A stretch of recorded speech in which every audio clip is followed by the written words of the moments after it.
తాకట్లో ఉన్న మీ బంగారాన్ని విడిపించి ఆ రోజు ఆన్లైన్ రేటుకి కొంటాం. Sharma gold company. నమస్కారం, వెల్కమ్ టు సుమన్ టీవీ. నేను గీతాంజలి. ప్రస్తుతం మనతో పాటు ప్రముఖ ఆధ్యాత్మికవేత్త జ్యోతి శరత్ గారు ఉన్నారు. వారితో మాట్లాడతాం.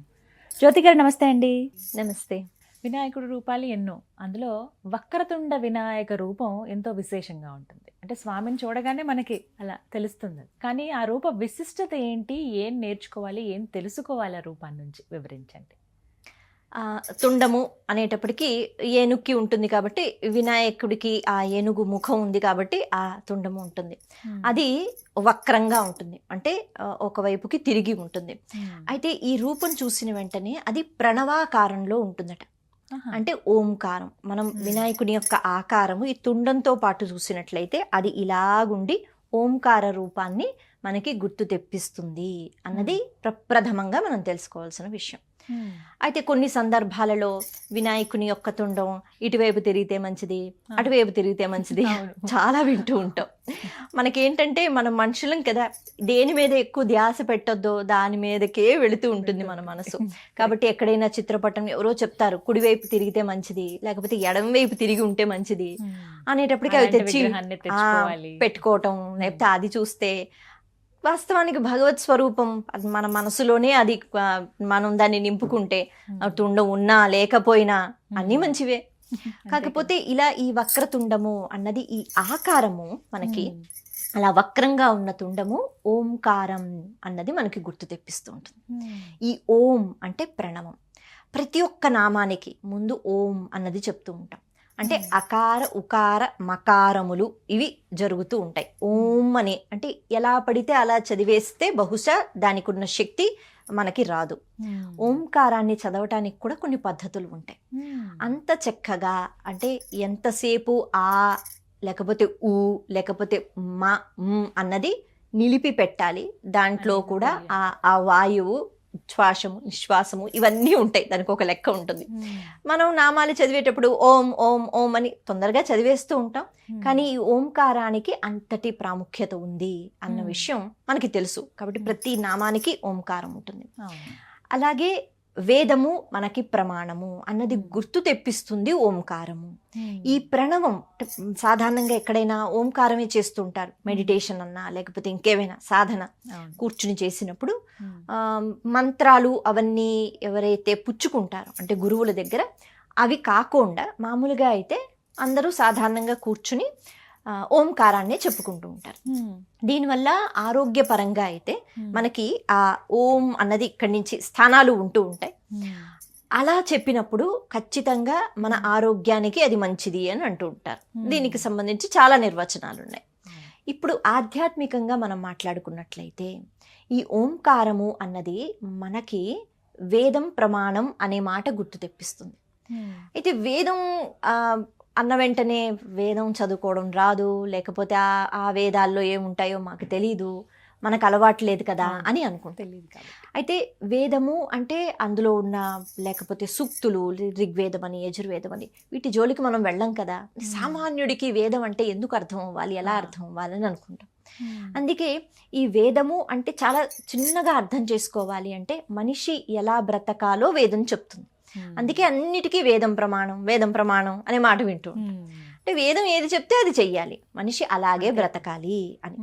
కానీ మనం మాత్రం మనకి ఎలా అనుకూలంగా ఉంటుందో అలా బ్రతికేస్తూ ఉంటాం. ఇది నాకు ఇష్టం కదా అందుకే నేను చేస్తాను, నా జీవితం నా ఇష్టం కాబట్టి నేను ఇలా ఉంటాను, ఇలాగే ఉంటాను, ఇదే నాకు ఆనందం, ఇలాగే ఉంటాను. ఎవరు కూడా వేదం ఏం చెప్తోంది, ఆచారము ఇవేమి పట్టించుకో, అంటే అది చాలా ముఖ్యం నీకు అని ఈ ఓంకారం ఎప్పుడైతే చెప్పుకుంటూ ఉంటామో ప్రణవము అది చెప్తూ ఉంటుంది. ఆ ప్రణవం దగ్గర నుంచే వేదం మొదలవుతుంది కదా. కాబట్టి ఓం అని ఎప్పుడైతే అంటున్నామో వేదం యొక్క ప్రాముఖ్యత గురించి కూడా తెలుసుకో అంటుంది. వేదాలు చదువుకోలేకపోయినా అవన్నీ తీసి మనం ఏమి ఆరాటపడే అవస్థలో ఇప్పుడు లేము. కానీ మనిషి ఎలా బ్రతకాలి అంటే కేవలం ఈ 4 మాటలు మనం ఏదైతే ధర్మ అర్థ కామ మోక్ష అని అంటూ ఉంటారు కదా, ఈ ధర్మాన్ని పాటించండి, ఏ రూపాయి మీరు సంపాదిస్తున్నారో అది ధర్మబద్ధంగా ఉండాలి. అలాగే ఖర్చు చేసేది కూడా ధర్మబద్ధంగా ఉండాలి. మనసులో ఉన్న కోరికలు కూడా ధర్మబద్ధంగా ఉండాలి. చిట్ట చివరికి మోక్షము. ఇంతకన్నా వేదం ఇంకేమీ చెప్పదు. అందులో బోల్డన్ని కథలు ఉండొచ్చు, నిర్వచనాలు ఉండొచ్చు. కానీ ఆ స్థాయికి మనం ఎదగలేని పరిస్థితి కాబట్టి భగవంతుడు విభిన్న రూపాలలో చెప్తూ ఉంటాడు. అందుకే కేవలం వేదాల వరకు ఆగకుండా వేదవ్యాసుల వారు అష్టాదశ పురాణాలను అందించారు. సరే, అవి అర్థం కాకపోతే ఈ పురాణాలు చదువుకోండి. పురాణాల్లో మళ్ళీ ఏముంటాయి? మళ్ళీ కథలే ఉంటాయి. భాగవతం కూడా ఒక పురాణమే. మరి ఆ భాగవతంలో ఏముంటాయి? శ్రీకృష్ణ కథలు ఉంటాయి. అంటే కృష్ణుడు గొప్పవాడు అని చూపించరుగా, అందులో కృష్ణుడు ఏం నేర్పిస్తున్నాడు. కాబట్టి ప్రతిదీ మనకి, అంటే మనం మనుషులం కాబట్టి మనం ఏం నేర్చుకోవాలి, ఎలా ప్రవర్తించాలి తెలిసి ప్రవర్తిస్తే మన జీవితమే బాగుంటుంది. లేకపోతే ఈ జనన మనన చక్రంలో తిరుగుతూనే ఉంటాం. ఆపు అడ్డు అన్నది ఉండదు. కాబట్టి ఈ వక్రతుండం చూసిన వెంటనే ముందుగా అది ఓంకారాన్ని గుర్తుకు తెప్పిస్తుంది. ఓం అని ఎక్కడైతే మనం పలుకుతూ ఉంటామో, ఒకటి చక్కని ఆరోగ్యాన్ని, ఇంకొకటి మన మనసు నిలకడగా ఉంటుంది. ఓంకారం ఎక్కువగా జపిస్తేనట మన మనసు మన మాట వింటుంది, అధీనంగా ఉంటుంది. మనసు ప్రశాంతంగా ఉంటే అప్పుడు అలజడులు అన్నవి ఉండవట. అలజడులు అన్నవి లేకపోతే అది ఇది అది అని ఆలోచన లేకుండా అప్పుడు చాలా జాగ్రత్తగా బుద్ధితో భగవంతుడి వైపు మన మనసు వెళ్ళేటట్టుగా చేస్తుంది. ఇంత శక్తి ఉందా అంటే ఓంకారానికి అంత శక్తి ఉంది, నమ్మి చేస్తే గనక. కాబట్టి ఏ నామాలు రాకపోయినా ఓం అని అనుకుంటే ముందుగా మనసు ప్రశాంతంగా ఉంటుంది. అందుకే ఎక్కువగా అప్పట్లో మౌన వ్రతాలు చేస్తూ ఉండేవారు. అలా మౌనంగా కొన్ని రోజులు ఉండిపోతూ ఉండేవారు. అంటే ఎక్కువ మాట్లాడకుండా, మాట్లాడితే కేవలం మాటలు ఉపయోగిస్తున్నాం అన్నది కాదు. మాట్లాడుతున్నప్పుడల్లా మనం మాట్లాడతాం, వాళ్ళు ఏదో చెప్తారు, అది మళ్ళీ మనసులోకి వెళుతుంది. ఏదో కొద్దిగా అలజడి, ఒక్కొక్కసారి ఆవేశం, ఇవన్నీ కూడా వస్తూ ఉంటాయట. అందుకే మౌన వ్రతం అంటే కేవలం మాట్లాడడం కాదు, సంబంధం లేకుండా ఉండమంటారు. ఒక్కరే అలాగా దైవ చింతనతో అలాగా సాధన చేస్తూ ఉండిపోండి. ఏది చూడవద్దు, ఏది వినవద్దు, ఏది మాట్లాడవద్దు. అంటే ఈ స్థితికి మనసుని తీసుకుని వెళితే శూన్యం అయిపోతుంది. మనసులో ఇంకేది ఆలోచన ఉండదు. ఒక 10 నిమిషాలు అలా పక్కన కూర్చుంటే వెంటనే అన్నీ గుర్తొస్తాయి. ఇల్లు గుర్తొస్తుంది, మెట్రోలు గుర్తొస్తాయి, వాహనాలు గుర్తొస్తాయి, అన్నీ గుర్తొస్తాయి. కానీ అదే ఇంకాస్త సేపు సాధన చేసి నెమ్మదిగా అన్నీ వెళ్ళిపోతూ ఉంటాయి. అప్పుడు ఇక శూన్యము, అంటే ఏ ఆలోచన లేని స్థితి. అప్పుడు మనసుకి ప్రశాంతతట. లేకపోతే మనసు చాలా వేగంగా ప్రయాణం చేస్తూ ఉంటుంది కదా. దీన్ని అదుపులోకి తీసుకోవడం చాలా కష్టం.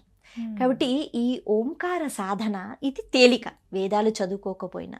అందుకని ఆ ప్రణవం ఏదైతే ఉందో దాన్ని సాధన చేసి మీరు మనసుని ప్రశాంతంగా ఉంచుకోవడానికి ఇది ఒక మంచి ఆయుధం, లేకపోతే ఒక మంచి మందు, వైద్యం చేస్తున్నట్టు భగవంతుడు. అంటే ఈ సాధనతో మీ శరీరం కూడా మెరుగుపరుచుకోండి, అలాగే మనసుని ప్రశాంతంగా ఉంచుకోండి. అటువంటి సమయంలో మంచిగా ఆలోచనలు వస్తాయి. మనసు ప్రశాంతంగా ఉంటే మంచి ఆలోచనలు వస్తాయి. మనం మంచి చేస్తాం, అవతల వాళ్ళకి కూడా మంచినే మనం అందిస్తూ ఉంటాం, వాళ్ళు కూడా ఆనందంగా ఉంటారు. అందుకని మనం ఆనందంగా ఉంటాం, అవతల వాళ్ళకి ఆనందాన్ని ఇస్తాం. ఈ సాధన అంతా ఓంకారంలో ఉంటుంది. అటువంటి ఆ వక్రతుండాన్ని చూసిన వెంటనే తుండంతోని అనేక రాక్షసుల్ని అంతం చేసిన కథలు కూడా ఉన్నాయి. మొదట్లో మనం ఒకసారి చెప్పుకున్నాం, మూషికాసురుడు అనే రాక్షసుడిని అంతం చేసేటప్పుడు ఒక్కొక్క రాక్షస గుణం, అసురీ గుణం బయటికి రావటం. అటువంటి సమయంలో మత్సాసురుడు అని వచ్చాడు. మాత్సర్యము అంటాం. అంటే చాలా సందర్భాలలో అవతల వాళ్ళు మనకి చిన్నగా కనిపిస్తూ ఉంటారు. అంటే పొట్టిగా అని కాదు, వయసులో అని కాదు, వాళ్ళలో ఉన్న గుణాలను మనం ఒప్పుకోలేము. ఎందుకు అంటే మనం ఏదో ఒక విధంగా కొద్దిగా పై స్థానంలో మనల్ని భగవంతుడు కూర్చోబెడతాడు. అటువంటి సమయంలో వేరే వాళ్ళు చిన్నగా కనిపిస్తారు. అలా వినాయకుడు వచ్చినప్పుడు ఈ రాక్షసుడు కూడా వెక్కిరిస్తున్నట్టే, ఏంటిది సైన్యం కూడా లేదా నీకు? చూసావా నా దగ్గర ఎంత పెద్ద సైన్యం ఉందో, అలా ఉన్నావు, అంత పెద్ద బొజ్జేసుకుని ఉన్నావు, ఆయుధాలు లేవు, నువ్వా నాతో యుద్ధం చేసేది అని హేళనగా మాట్లాడటం. అంటే ఈ హేళన అన్నది అవతల వాళ్ళని చులకన భావనతో చూడటం అన్నది ఇప్పుడు కూడా ఉంది. మనం అందరూ అది వస్తూ ఉంటుంది ఒక్కొక్కసారి, కాదు అనకుండా. అటువంటి ఈ మత్సాసురుడు, ఆ మత్సాసురుడిని తుండంతోని తిప్పి తిప్పి అంతం చేసేట. కాబట్టి వినాయకుని యొక్క ఆ వక్రతుండం, అంటే తుండాన్ని ఇలా పెడితే ఎలా పట్టుకుని తిప్పుతాడు, కాబట్టి తుండాన్ని వక్రంగా చేసి ఈ మత్సాసురుణ్ణి పట్టుకుని గిరగిరా తిప్పి చంపుతాడు. అంటే మనలో ఉన్న మాత్సర్యము, ఎవరిని చులగనగా చూడొద్దు. వినాయకుని యొక్క ఆకృతి అక్కడ చూసి ఈ రాక్షసుడు ఎలాగైతే భ్రమపడ్డాడో, ఎవరిని తక్కువ అంచనా వేయద్దు. అందరిలో ఉన్నది నీలో ఉన్న పరమాత్మ. కాబట్టి అలా నువ్వు తక్కువ అంచనా వేసావా, భగవంతుడు నిన్ను తీసుకెళ్ళి ఎక్కడ కూర్చోబెట్టాలో అక్కడ పెడతాడు. కానీ ఈ వక్రతుండాన్ని చూసినప్పుడు, ఒకవేళ ఈ కథ తెలిసినట్లయితే, భగవంతుడా వక్రబుద్ధులు లేకుండా, లేకపోతే ఈ మాత్సర్యము లేకుండా, మదము లేకుండా, ఇవన్నీ లేకుండా నువ్వు మాకు అనుగ్రహాన్ని ఇవ్వు. ముఖ్యంగా నా మనసును నేను అధీనంలో పెట్టుకునేటట్టుగా నువ్వు నాకు అనుగ్రహాన్ని ఇవ్వు అని ఆ వక్రదండాన్ని చూసిన వెంటనే మనం దండం పెట్టుకున్నట్లయితే, మన సాధన మొదలు పెట్టుకున్నట్లయితే ఖచ్చితంగా మంచి జరుగుతుంది.